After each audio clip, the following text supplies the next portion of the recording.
Okay, Duplex stainless steels. These are, as we discussed previously, a 50-50 mix of ferrite and austenite in the microstructure, which we can see from this micrograph down here. We've got our austenite phase and our ferrite phase.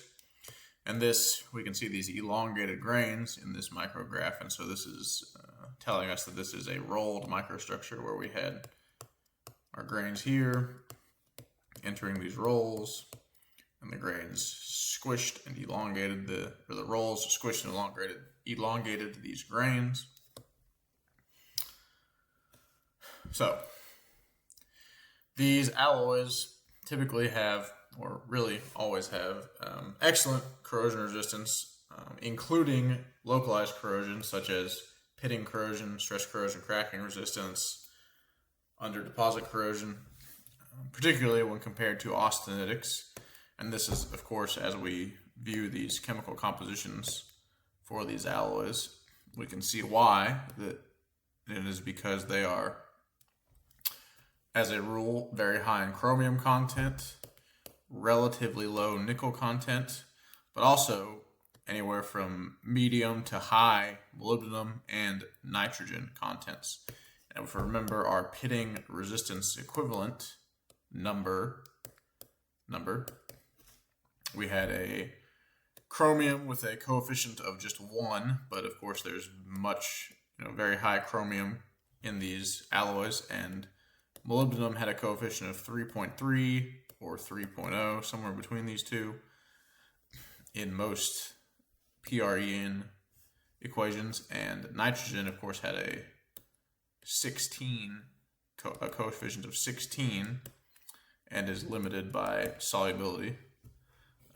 But with high molybdenum, nitrogen, and chromium, naturally we have very high pitting resistance equivalents, so we're very resistant to localized corrosion. These have comparable strength to structural steels with, of course, far superior corrosion resistance. And consequently, this is about double the strength of austenitic steels. So these duplex steels generally have yield strengths around 60 ksi. The strength in these alloys comes from a few different factors.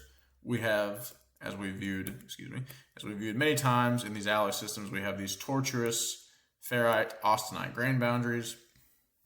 And so you can imagine this grain boundary really, when loaded in any direction except for exactly perpendicular to the main axis of this grain boundary, the grain boundary will be quite easy or quite resistant to any type of sliding, except for, again, in this perpendicular direction. So you can imagine if we tried to load this grain boundary here and here and pull it apart this way, we're going to have a problem here with this mechanical locking. And these grain boundaries, right, this is just a 2D representation. So in my 2D representation, yeah, they can be pulled apart in this direction, but we need to consider that these are 3-dimensional grains, really. And so you can imagine if you have a 3-dimensional grain that has these tortuous boundaries, it's going to be quite difficult to get any type of sliding action in any direction, really. So that is one aspect that leads to the higher strength of these alloys. Another aspect is that we have this solid solution strengthening effects here. So I guess I should write it out. Solution strengthening. And this just means strengthening that is occurring not due to any type of precipitate reaction or phase change, but due to simply the fact that we're adding alloying elements to the lattice, and those alloying elements are distorting the lattice and introducing a local strain, which makes dislocation movement quite difficult and strengthens the lattice in that manner. Also, we have grain refinement in these alloys. So since we have a dual phase microstructure where over much of the temperature range, again, if we look at our phase diagram here, we can see we've got this region over quite an extensive temperature range where austenite and ferrite are both stable. So if we had a ferrite grain here and an austenite grain over here, and this ferrite grain was attempting to grow in this direction, when this ferrite grain, and maybe the austenite grain is growing in this direction, this way.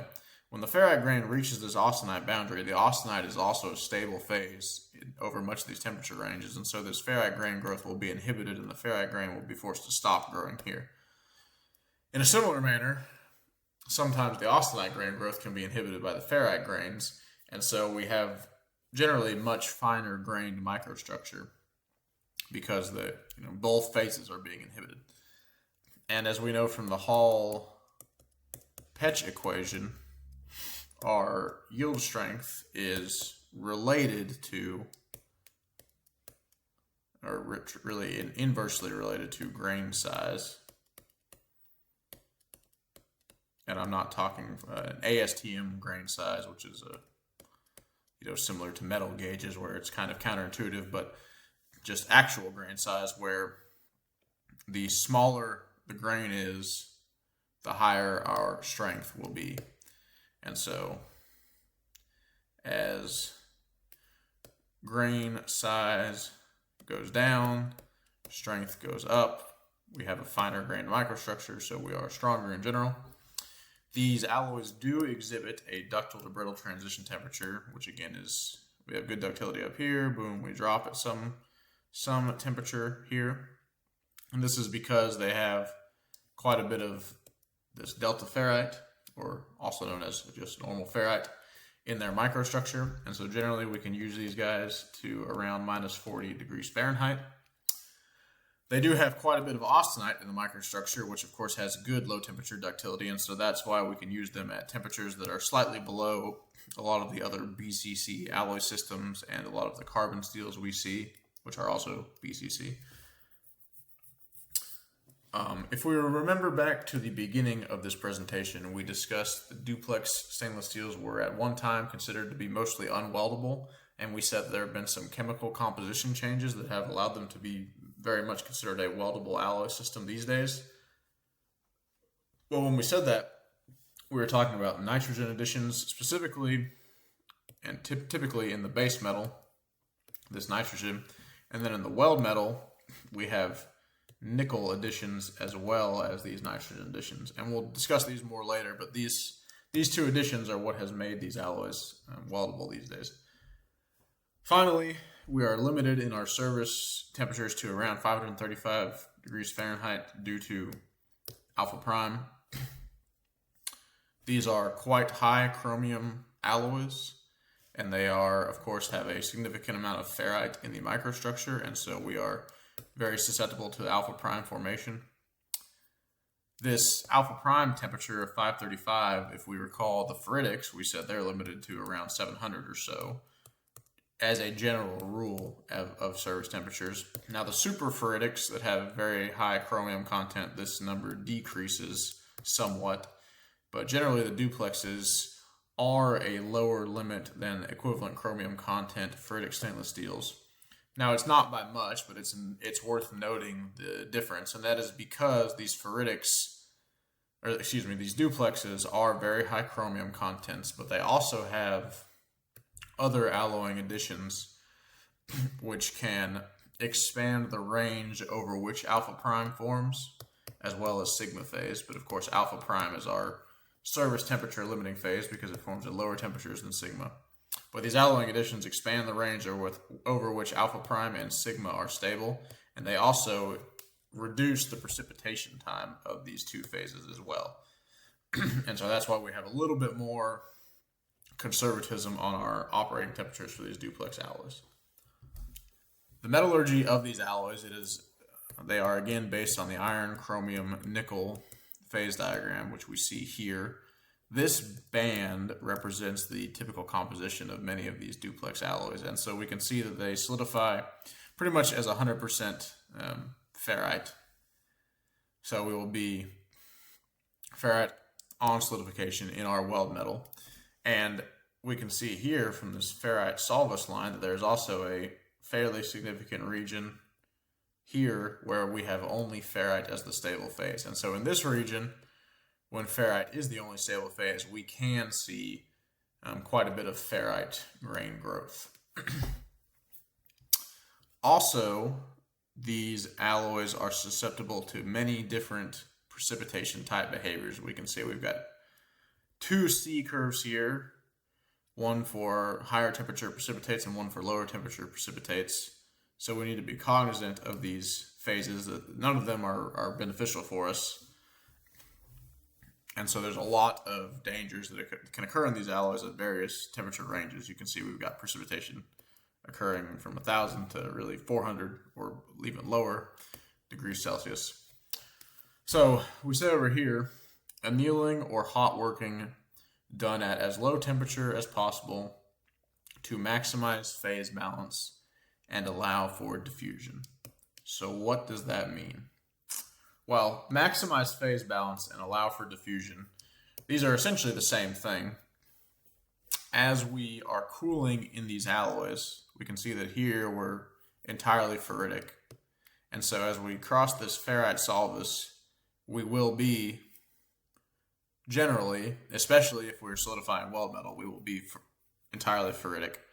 If we're a heat effective zone that had a mixture of ferrite and austenite and we came to an elevated temperature and then cooled down again rapidly, we might not be entirely ferritic, but we will see some ferrite grain growth at these elevated temperatures.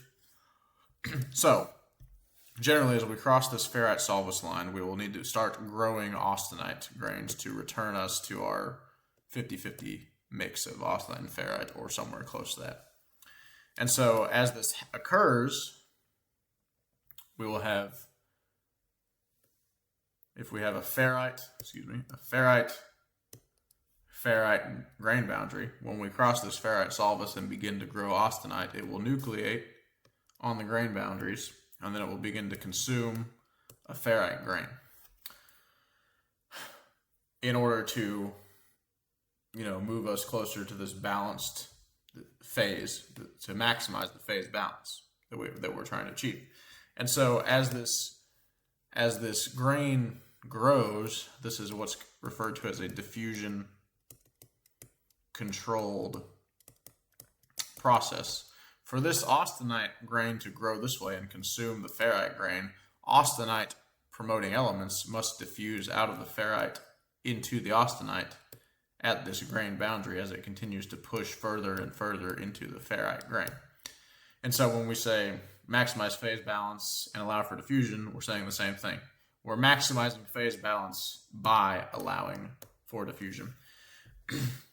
And so when we say this is done at as low a temperature as possible, it's because, as we can see here in between our ferrite and austenite solvus lines, generally as the temperature decreases, we grow closer to a 50-50 balance. So here, right, as we just initially cross this line, now these are pseudo-binary diagrams, which means they're a 2D slice of what's really a 3D system.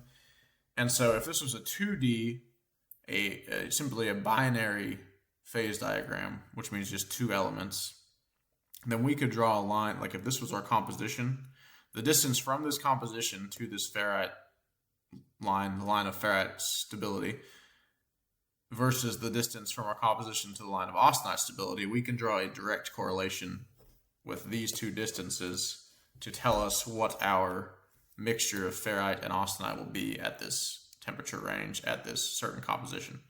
Well, you can't do that directly in these pseudo-binary diagrams because they're really a 3D picture. But you can still get a pretty good idea that if we're at a temperature where we're very close to this ferrite line, where we have only ferrite as the stable phase, then there's not a super high driving force for austenite growth, and even if we reach equilibrium, our phase balance is likely to be more skewed towards this ferrite line. So in general, we want to be at these lower temperatures because we can see that gives us in general a better balance here. But we can't go too low because we have all of these carbides that can form, or other precipitation phases that can be hazardous and detrimental to our mechanical properties. So when we say as low a temp as possible, that's generally because the lower temperatures give us a better phase balance, or just result in the austenite growing faster, and so we don't have to anneal for as long. But we're limited by this precipitation behavior. And this is, of course, what temperature is ideal is obviously alloy dependent, because we don't want to have too much austenite in our microstructure either. And so if we're one of these alloys that's over here on this range, or maybe even further this way, then we might, then we want to do this at higher temperatures where we do have a better balance here versus these low temperatures where we're going to be mostly austenitic. But as a general sense, around here, somewhere in the middle. Alloy dependent, something to keep in mind. Let's talk about the role of nitrogen and also nickel in these alloys. So we said this nitrogen in the base metal and nickel in the weld metal is what makes these alloys so considered weldable these days. Why is that? So it's a couple of reasons. If you see, or as you can see from these phase diagrams, if we were an alloy, if we were working with an alloy that has a composition over here on this side, it will cross this ferrite-solvus line very early. It will spend a lot of time in a region where only ferrite is a stable phase, and then it will, of course, cool, and then eventually we'll enter a region where ferrite and austenite are stable, but we'll enter it at a relatively low temperature, and in welding, right, we're cooling quickly, and so we won't spend much time at these elevated temperatures. And eventually, as temperature decreases, we reach a point where diffusion becomes so slow because there's not much thermal energy that we have effectively quenched our microstructure, and whatever microstructure we have present at this temperature, that's what we're going to get at room temperatures. And so austenite grain growth will stop at some temperature. So if we're an alloy over on this side of the diagram, we've got a couple things going against us. So if we have this ferrite grain growth because we spend so much time in this region where only ferrite is stable, then as we begin to cool and start forming austenite again, we'll have these larger ferrite grains. And if we have these very large ferrite grains, austenite nucleates at the grain boundaries and begins to consume the ferrite grains.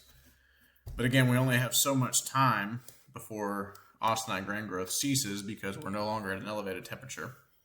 And so the austenite might grow a little bit and it might consume some of the ferrite, but then temperature gets too low and austenite grain growth stops, and we have this microstructure where we have ferrite here in these white phases and austenite as the red phases. And this is, of course, nowhere near a 50-50 mix of austenite and ferrite. Well, if we have very fine grains or finer grains of ferrite initially, which that was terrible. Let me take another crack at that. If we have these finer ferrite grains initially, then austenite begins to nucleate. And we cool.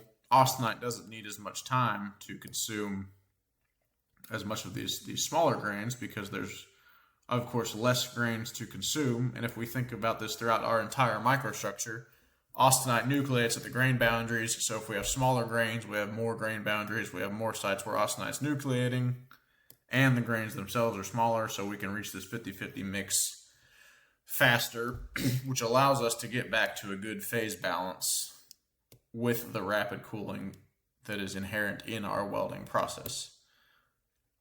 So nitrogen and nickel both push our alloy compositions this way because, as we can see here, this is a chrome equivalent divided by a nickel equivalent ratio, and part of the nickel equivalent is, if we go back to a constitution diagram, we have nitrogen, and of course we have nickel. Surprise, surprise, nickel is in the nickel equivalent. And so both of those increase the nickel equivalent, which drives us further this way, which limits which increases the temperature we need to reach before we have only ferrite stability, resulting in smaller ferrite grains, also resulting in more time before we reach our effective quench temperature down here where diffusion essentially stops. So this is the benefit of nickel and nitrogen pushing the composition this way. Nitrogen has a secondary benefit in that it is a very small atom, and so that it can diffuse rapidly. And also, because it's very small and diffusion is quite easy for it, it can continue to diffuse at lower temperatures where other larger elements might stop diffusion here. Nitrogen might be able to diffuse all the way down to here because it's small and it needs less thermal energy to enable diffusion. So nitrogen plays a dual benefit in shifting our composition this way and also being able to diffuse at lower temperatures. Now, nitrogen, as we know from our discussion of ferritic stainless steels, has very low solubility.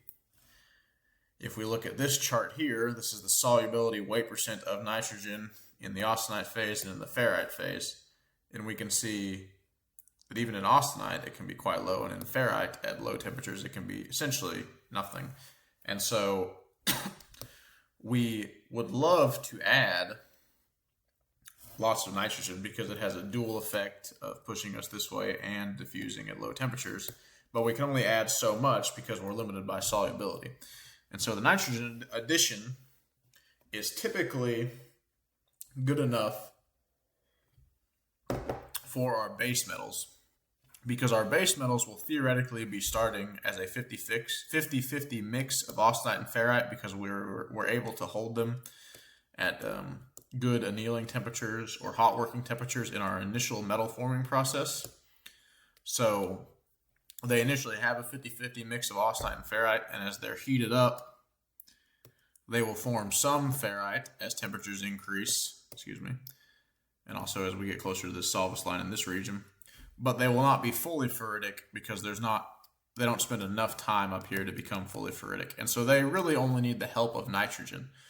Well, weld metals, of course, are starting as a liquid state and solidifying as ferrite, and so the weld metals will be 100% ferrite until they enter this region of austenite stability. So we need to push them even further this way with our nickel additions and our nitrogen additions, and we need the extended diffusion time that nitrogen allows. So that is why we have these nitrogen and nickel additions and why they allow these alloys to be weldable. Because we'll see in a few slides that not only does an increased ferrite content in our microstructure hurt our 50-50 mix, which can impact our corrosion resistance as well as our ductility, it also severely enhances the speed at which alpha prime precipitates and can make these alloys unweldable from a perspective of this embrittlement phase formation as well. A side benefit of this nitrogen is, of course, as we saw with the austenitics, that it greatly increases the pitting corrosion resistance.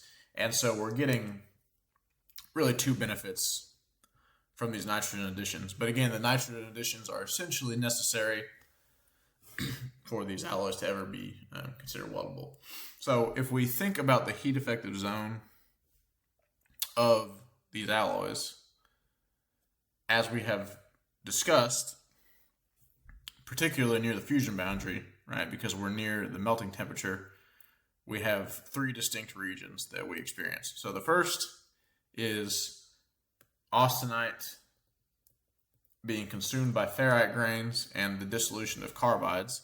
So this is on heating in our heat effective zone as we get closer and closer to this ferrite solvus line. We begin to lose our austenite balance and grow ferrite. As we cross this line into a region of only ferrite stability, again, we have ferrite grain growth, which occurs rapidly because we're at very elevated temperatures and there's no other phases to impede the ferrite grains, which is because there's no austenite, and also these elevated temperatures dissolve our carbides. And so as these ferrite grains are attempting to grow in this direction, Not only is there no austenite grain to stop them, there's no austenite grain here. There's also no carbides sitting in the solution, which might pin the grain boundary as they hit the carbides. And so that's why ferrite growth can occur so rapidly in these alloys. Then, as we begin to cool again, and we cross this solvus, we'll have austenite grain growth occurring.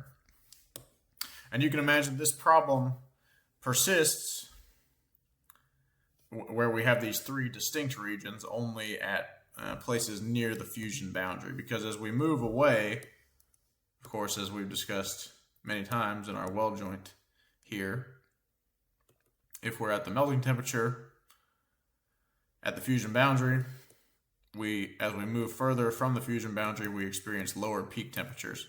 And so somewhere along here, we'll have a thermal cycle like this, where we come up and we enter this region of only ferritic stability and then cool down again. But if we're further from the fusion boundary, we'll do something like this, where we will have some austenite grain growth, some ferrite grain growth on heating, but then we'll cool, and we'll never reach a peak temperature where we enter this region of only ferrite stability. And so these problems with excessive ferrite growth and a ferrite austenite balance are most prevalent closer to the fusion boundary in the higher temperature heat effective zones. Typically, as a general rule, this time to go from 1200 degrees Celsius to 800 degrees Celsius, right? So right in the bulk, really, of our dual phase stability envelope is what is used to give a good estimate of the austenite ferrite balance that we will have in these alloys. But again, this whole thermal cycle and everything that's going on here is going to be alloy dependent. So you can't there's no blanket rule that says, oh, if you can get your cooling rate to be X, then you're all good. It depends, as we saw, where your alloy composition lies here, how much time you spend up here, how much time you spend on cooling.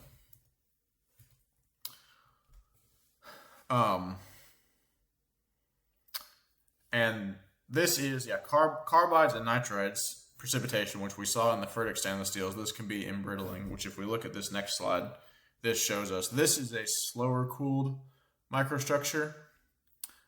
Indicative, this is just a typical weld cooling rate, so you don't need to do anything special generally to have this microstructure. But this microstructure was essentially a quenched microstructure where we artificially induced rapid cooling. And we have here, you could see austenite along the grain boundaries, where it started to grow at the grain boundaries, but it did not grow very far because we quenched this so rapidly.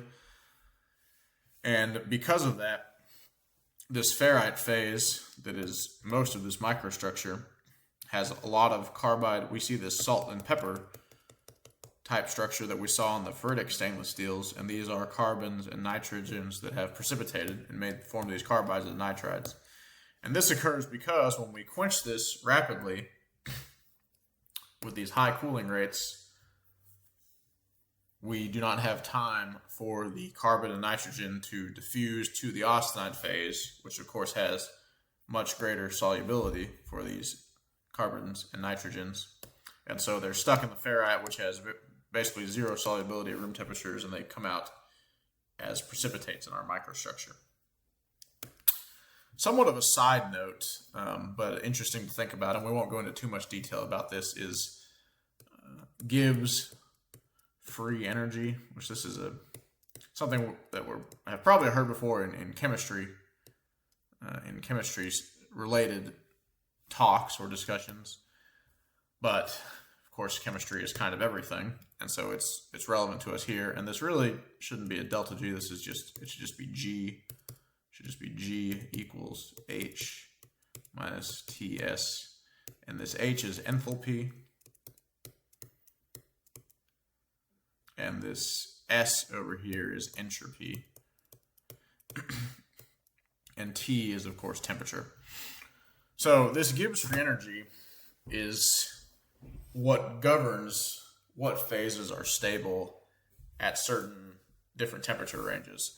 If we've ever thought of this before, the things in nature want to have a lower energy state as much as possible. Balls roll down hills, stuff falls, a pendulum eventually ends up at the bottom where the potential energy is lowest. Same thing in these microstructures. These alloys want to be in a state where their Gibbs free energy, which is again enthalpy minus temperature times entropy, is as low as possible. And so if we look at this carbon steel phase diagram that we've discussed before, this is the iron carbon phase diagram. We've seen that at low temperatures we have ferrite stable, then we have austenite stable at these medium temperatures, and then we have potentially ferrite stable again at these high temperatures if we're in these low to medium carbon contents. So why does this occur? Well, this is all because of the Gibbs free energy. Whichever phase is stable is the lowest free energy site. And so there's a couple entropy terms. We have vibrational entropy, configurational entropy, and magnetic entropy. And as a rule, the ferrite BCC phase has more entropy than the austenite phase. Magnetic entropy only exists at lower temperatures because above a certain temperature, both phases are non-magnetic. And enthalpy can generally be thought of as essentially an ease at which the alloy can accommodate all of these solutes that are within it. So if you look at this carbon phase diagram, we can see that ferrite is the stable phase at these low temperatures. Then as we move up, we have austenite as the stable phase here. And austenite is stable here largely because it has such a great ability to accommodate these carbon atoms at these elevated temperatures where its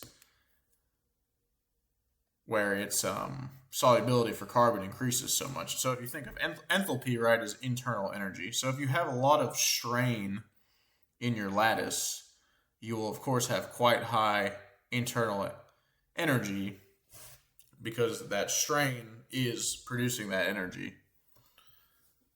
So a ferrite phase, if you think about a ferrite phase and you tried to stick a bunch of carbon in the ferrite phase when it has a very low solubility for carbon, if it could accept this carbon, you would be distorting the lattice horrendously because there's nowhere for that carbon to go. So as this austenite phase has quite high carbon solubility in these regions, the carbon can be accommodated quite easily. And so the enthalpy of the austenite is much lower because the lattice is much less strained than a hypothetical ferrite lattice, a hypothetical BCC lattice would be at these temperatures. Now, the ferrite phase, the BCC, has much higher entropy, essentially always, when compared to the FCC, because it has great configurational entropy, because it has more potential configurations for the atoms to be arranged, as well as greater vibrational entropy because the atoms in the BCC lattice are further away from each other and so they have more room to vibrate. And so at these extremely high temperatures, right, we have a minus temperature times entropy term. So as the temperature increases, this minus TS term, since the ferrites, the BCCs, have a greater S term, as the temperature increases, this minus TS term becomes larger and larger for the ferrites, and eventually this minus TS term overcomes the enthalpy, the H term, which is more favorable for the FCCs, and that's why we have ferrite stability here at these elevated temperatures, even at low carbon. Now, we discussed a lot of enthalpy considerations for the austenite phase due to carbon solubility, but even at zero carbon, we can see that the austenite transformation would still occur. And this tells us that the austenite phase, just in general, at temperatures above this temperature, has greater enthalpy. And the reason below this eutectoid temperature, we can see again that ferrite becomes the most stable phase. And then we have to have this cementite in order to handle our excess carbon, if we have any. And this is because this temperature here, this eutectoid temperature, is what is also known as the Curie temperature.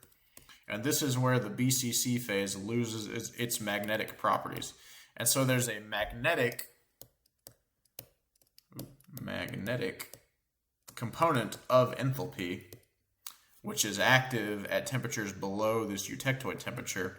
And when this magnetic component of enthalpy is active, the ferrite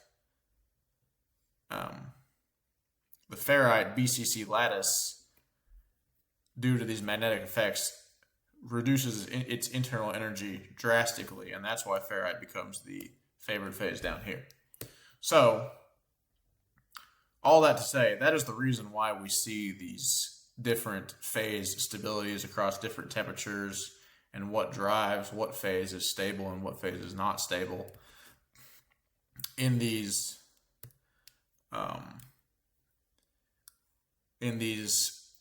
stainless steels, we have such high amounts of alloying elements that our enthalpy term, as well as our entropy term, can be greatly affected, because if we talk about when we add these chromiums, of course, we're stabilizing ferrite, and that's because the solubility for chromium in ferrite is quite good, whereas it's not so good in austenite, and so that raises the enthalpy of the austenite with respect to the ferrite phase when we have high proportions of these chromium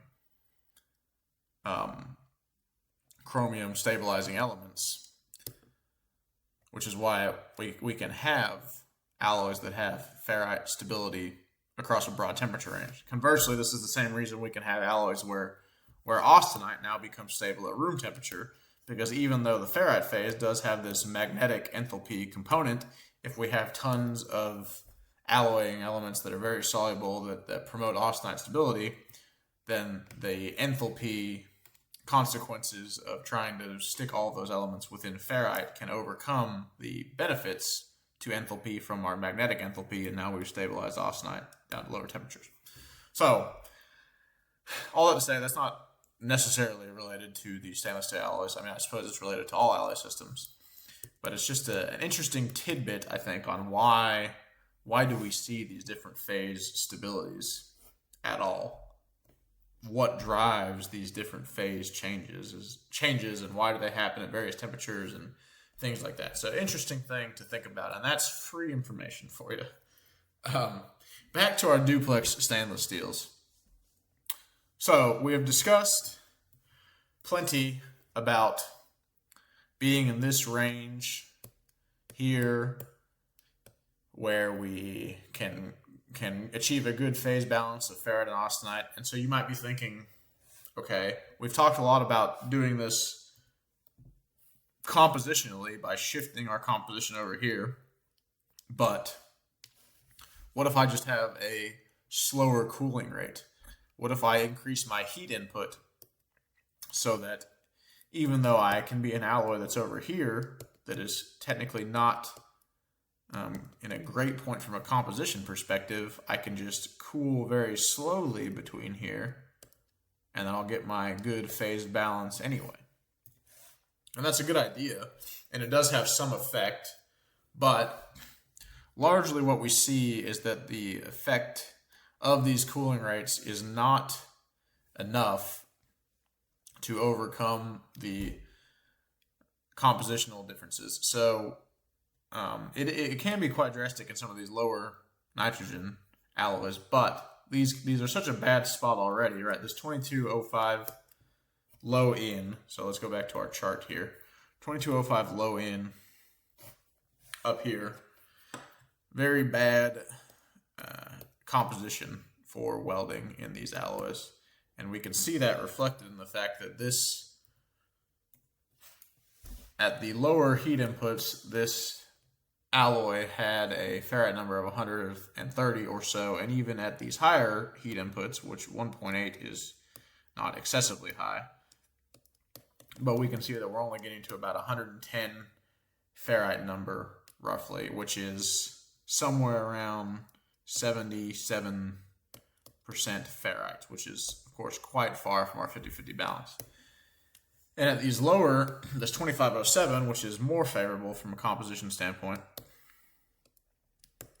we of course are starting at a lower ferrite content of about 70 or so, and these higher heat inputs drive us down to maybe somewhere around 90 or 92 ferrite number, which is 63 or so percent ferrite. And so heat input can assist with this in some amount, but it is not an overwhelming effect. And the other issue we have with heat input, particularly in the high ferrite number alloys, as we will see in a few slides, is that it can drastically, it can drastically increase the amount of alpha prime that forms in these alloys, because these alloy systems are quite susceptible to alpha prime formation. So we'll talk about that in a little bit. The takeaway from this is that heat input has some effect, but not an overwhelming effect at helping with this phase balance problem. And the more important thing is to have a good initial alloy selection. So we talk about the weldability problems associated with these alloys.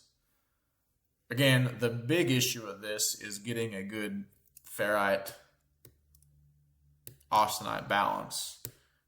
Solidification cracking is quite difficult in these alloy systems. As we talked about with the austenitics, this FA mode is the most resistant, right? We have susceptibility here, very low in the FA mode, and then in the F mode, also still quite low, increasing as we push further into this F-type solidification, but quite low as long as you do not have excessive impurities or too fast of a travel speed in your weld, or improper bead shape, which again would be bead extends too far. Shallow bead like this, right? We want smaller beads shaped like this, or a bad depth to width ratio. We are resistant to solidification cracking. Hydrogen-induced cracking is possible in these alloys if we have excess ferrite. Generally, these alloys are resistant to hydrogen-induced cracking as long as we have good hydrogen control. So we talked about, in the martensitics, we talked about good welding practices for hydrogen control, cleaning, removing moisture, a preheat, at least warm enough to drive off moisture, though preheats can be risky in these duplex alloys, risky in that they can potentially cause some alpha prime embrittlement. But if you have a good ferrite number composition, you can get away with that. So it's somewhat alloy dependent. Preheats are not often used in the duplexes, but they can be used at lower temperatures just to drive off moisture. Baking our fluxes, our coatings, cleaning grease and oil off the surface, etc. Sometimes hydrogen additions in the austenitic stainless steels are used to improve the wettability of the weld pool. This is not recommended for the duplex stainless steels because of this hydrogen-induced cracking risk. But again, generally these alloys are resistant to hydrogen-induced cracking. We can have this carbon and nitrogen embrittlement, as we discussed, from excess ferrite content and rapid cooling. We can see these nitrides and carbides, just as we saw in the ferritic stainless steels.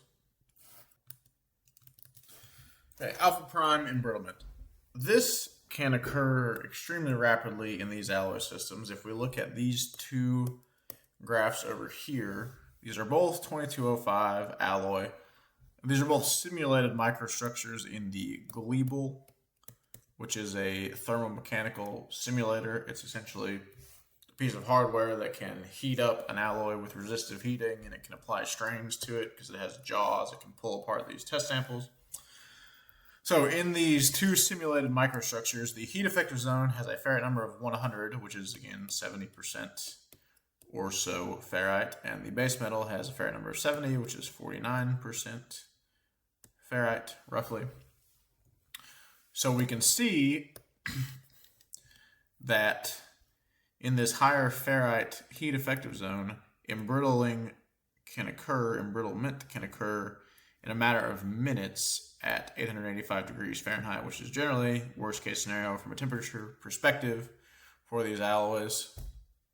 Whereas at 49% ferrite, embrittlement can take quite a while, and we don't really see significant embrittlement until about an hour, and then we don't reach these levels close to what happens to the 70% ferrite microstructure until 10 hours or so.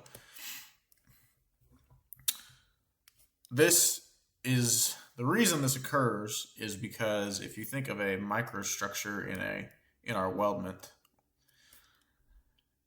the alpha prime must be a continuous network in order to embrittle these phases. So if your microstructure, if you have these grains in here and you're thinking about this microstructure, if half of these grains are austenite, right? So these are all of our grains. If half of these are austenite, and the alpha prime cannot form in the austenite, of course it's going to form in the ferrite grains, it can be quite difficult for a continuous network of this alpha prime to form when we have so many austenites in the way. However, in this 70% ferrite microstructure, a couple things are going on. One, there's just more areas in general because more of our grains are ferrite. And so if 70% of our grains are already ferrite, there's just more surface area available for alpha prime to be growing. So it grows faster in general, and it's much easier for it to form these continuous networks. And so that's why there's such a drastic difference between these two. And so what this means in these duplex alloys is, one, service temperature limits are more restrictive, need to be more conservative because it's such a great risk, but also even potentially, now this doesn't always happen, but potentially even in multi-pass welds, if we have a particularly high ferrite number in our weld metal as it is reheated by previous passes, or in our areas of the heat effective zone that are heated multiple times, we might even develop some alpha prime just during the welding process. So this is another reason why it's important to try to avoid these high ferrite number microstructures, in addition to the fact that just ferrite itself is an embrittling phase if there's too much of it, particularly if we're looking at low temperature uses of these alloy systems. But also if we lose our mixed phase balance, if we're off that by too much, then we can start to lose some of our strength as well. Sigma phase in these alloys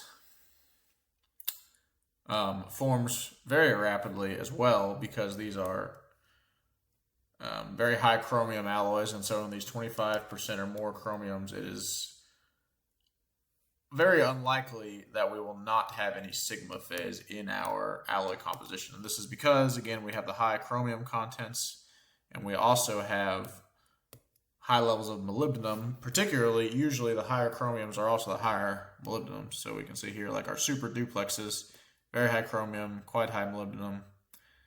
In general, these alloys are high molybdenum, except for we've got a low molybdenum, lowish molybdenum here, a low molybdenum here. But these are both relatively low chromium alloys. So kind of got a double effect going on. And this sigma phase, oh, I've gone way too far.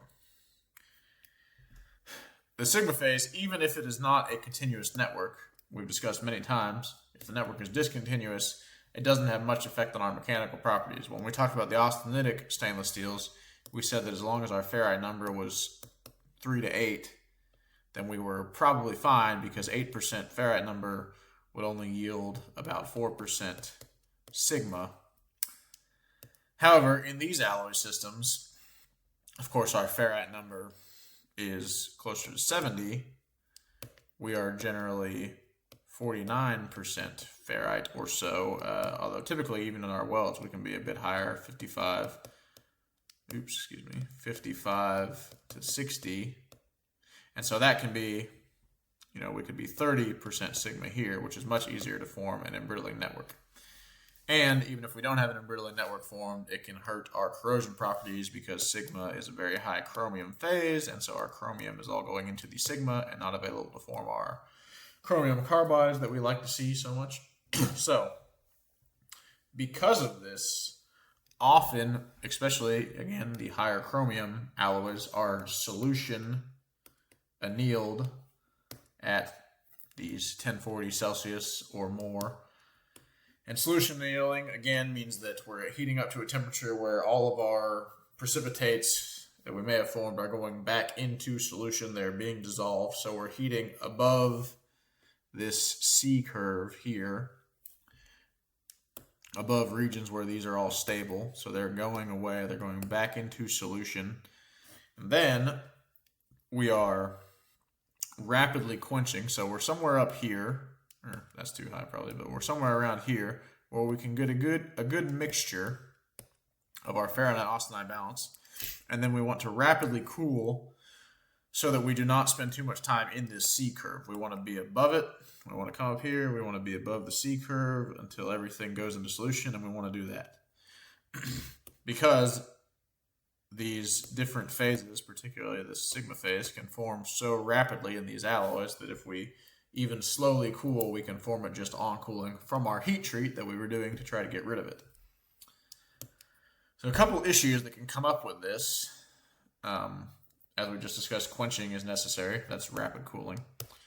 These higher temperatures, if we do our heat treat at too high of a temperature, I should say, as we saw earlier, once we reach temperatures above this 900 to 1,000 range, right, as we go from 1,000 to 1,100,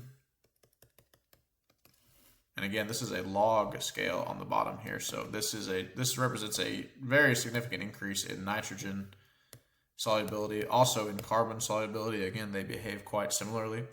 So if we go too high in our heat treat temperatures, we can drastically increase the solubility of carbon and nitrogen in the ferrite. And then when we rapidly cool these, which we have to do to avoid this C curve, we can risk having our ferrite, which had high solubility here, then we rapidly quench it, which does not allow time for this carbon and nitrogen that is now in our ferrite to diffuse to the austenite, which has higher solubility. So now, as we quench this ferrite phase, it's super saturated, and then we have carbon and nitrogen precipitating out as carbides and nitrides, similar to what we had in the ferritic stainless steels, and now we have an embrittlement from carbon and nitrogen precipitation. Also, we can see here that increasing nickel content, right, nickel content increasing this way, stabilizes the sigma phase to higher and higher temperatures. So sigma, sigma, sigma, As we increase nickel, this phase envelope increases in temperature, where sigma phase and also these, actually, as you can see here, this is just ferrite and sigma, and this is just ferrite up here, so no sigma phase. This is ferrite and austenite. This is ferrite, austenite, and sigma. This is austenite and sigma. This is austenite only. So this line only represents the boundary where sigma is no longer stable. So as we increase nickel contents, we increase the temperatures at which sigma is stable in these alloys. And therefore, we increase the temperature at which our heat treat must occur.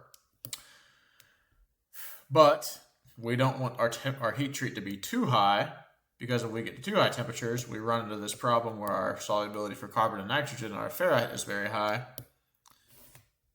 And then we have carbon and nitrogen precipitating out and brittling as we quench. So to combat this, we can do what's called step annealing, where we raise to a high temperature initially. So we'll raise to a temperature where we dissolve sigma. Then we can come down a little bit to a lower temperature. So if we look at our C curve for sigma formation, essentially what we're doing is coming up here, dissolving sigma, coming down here to a lower temperature, where eventually, if we were here for long enough, we'll cross this line and we will form sigma. But we're not going to be here for that long. So once we've dissolved sigma, it takes some time for sigma to re-precipitate. And as we discussed previously, the precipitation of sigma, as well as alpha prime, is the longest step, and once these phases have precipitated in the matrix, they grow quite rapidly. But if we come here and hold at this temperature where it takes them quite a while to precipitate, we can hold for a long enough time to ensure that we get a good phase balance here, and we have everything dissolved because we've been up here. And then before we cross this boundary, we can quench and avoid a sigma formation that way, and dissolve the sigma that has been stabilized to higher temperatures due to our nickel content. Something to note with these heat treatments, these solution annealing, is that this is an extremely high temperature to perform these heat treats. And so at these temperatures, our alloys, these duplex alloys, will have essentially zero strength. And so, especially in heavier sections that can collapse under their own weight, but really anything needs to be supported at these temperatures during heat treat by some other alloy that does have excellent high temperature strength. Because our alloys at these temperatures, their strength is essentially negligible, and they will distort and oval and collapse under their own weight at these temperatures. So something to keep in mind as we're doing these solution annealings. We talk about the mechanical properties of welds. This chart is showing us an unfortunate truth about these duplex alloys, and that is that the toughness of a weld will really never be as good as the toughness of the base metal. We can see here this chart for our parent metal typically always exhibits, does always exhibit throughout the entire temperature range represented here, which is minus 148 to 212 degrees Fahrenheit. This always exhibits better toughness than our welds. Best case scenario here, we have this GTAW weld with a nickel enriched filler metal, and so this is a, again, as we talked earlier on our phase diagram, this nickel enriched filler metal, we're shifting this way in our concentration, so we're hopefully lowering our ferrite content. But as these welds will always begin solidifying as 100% ferrite, it can be difficult to match the parent metal, which typically has an excellent 50-50 concentration, or maybe even slightly more austenite, depending on what the application calls for. So even in best case scenario, our welds will be slightly worse than the parent metal. And it gets worse if we do a weld with matching filler metal, which this means it does not have these extra nickel additions. They probably just have perhaps similar nitrogen levels. And then if we use a less clean process, like shielded metal arc welding, we have a even further suffering in our ductility. So we should probably avoid stick welding these duplexes if possible. Often welding of these is TIG with these nickel enriched filler metals. Overmatching filler metals are pretty much always used when welding these alloys, but especially for something that's going to be a toughness consideration or low temperature application or potential low temperature applications. Also, this effect can occur in the heat effective zone, or well, as well as the weld metal, which we've discussed plenty before. The effect, of course, is worse in the weld metal because we solidify and are entirely ferritic at some point, whereas in the heat effective zone, we just increase to this ferrite range and grow some ferrite, and then cool again and grow some austenite. So the effect worse in the weld metal, but also occurs in the heat effective zone. Both will be inferior to the parent metal almost always. Now, if we have matching filler metals and we do this solution annealing, where we are now heating everything up to some temperature here and waiting for however long it takes to get the ideal phase balance that we want, then we can have similar toughness. However, as a result of this annealing process, typically when we anneal a weldment, the yield strength and tensile strength will be reduced compared to what the base metal was initially. And typically the yield will be lowered more than the tensile strength. Tensile will go in a little bit, yield will see a more dramatic increase. Now these are not excessive, but we just need to know that if essentially this affects our joint efficiency, right? We can maybe only count on 80% of the strength of the base metal pre-solution annealing. And that will be, how much that reduction is will be alloy dependent. That'll be something that you'll have to work out with your materials supplier or based on past experience or your own testing, etc. Corrosion in these alloys, this will be pretty quick. They have generally excellent corrosion resistance, particularly as we've mentioned many times in these chloride environments. So if we look at this chart over here, this is essentially stress corrosion cracking resistance in chloride environments. So we've got chloride concentration on this x-axis and temperatures on the y-axis, and several different alloy systems are listed here. This curve is for the austenitic stainless steels. And so we can see that only at very low chloride concentrations do these austenitics, are they able to resist cracking. Generally at these lower temperatures, and in order to induce cracking in these austenitics at low chloride concentrations, we need to increase temperature quite a bit before we hit this line. The Duplex stainless steels, which this is 2304, we can see here 2304, a relatively low chromium for the duplexes, but more importantly, a low molybdenum, low nitrogen, has better stress corrosion cracking resistance than the austenitic stainless steels. It is able to perform at these higher chloride concentrations and needs to reach temperatures around 140 Celsius or so before it begins to fail. The 2205 is this curve here, which is another non-super duplex, although this has higher molybdenum and slightly higher nickel content than the 2304. And so because of that, we can see that it again can handle even higher chloride concentrations. And then this 2507, which these UNS numbers, this is just a different numbering system, a unified numbering system. But this 2507 down here is what is considered a super duplex with very high molybdenum and very high nitrogen levels.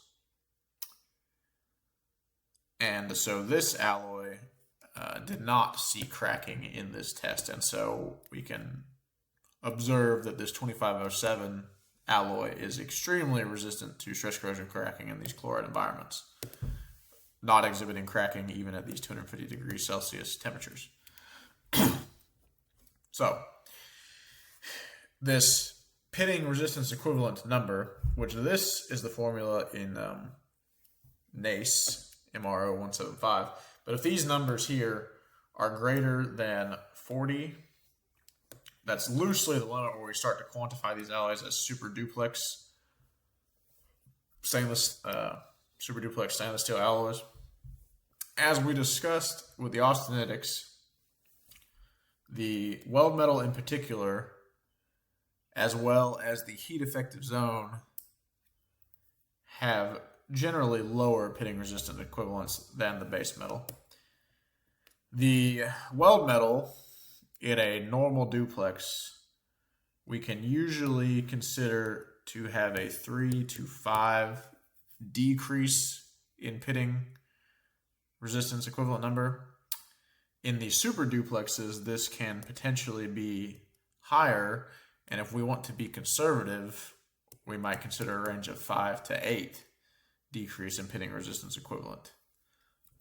Again, somewhat alloy dependent, also dependent on microsegregation in the weld puddle. So we might look at different welding techniques to reduce microsegregation, but also we've got to balance that with our compositional requirements and to some extent heat input from a cooling rate perspective.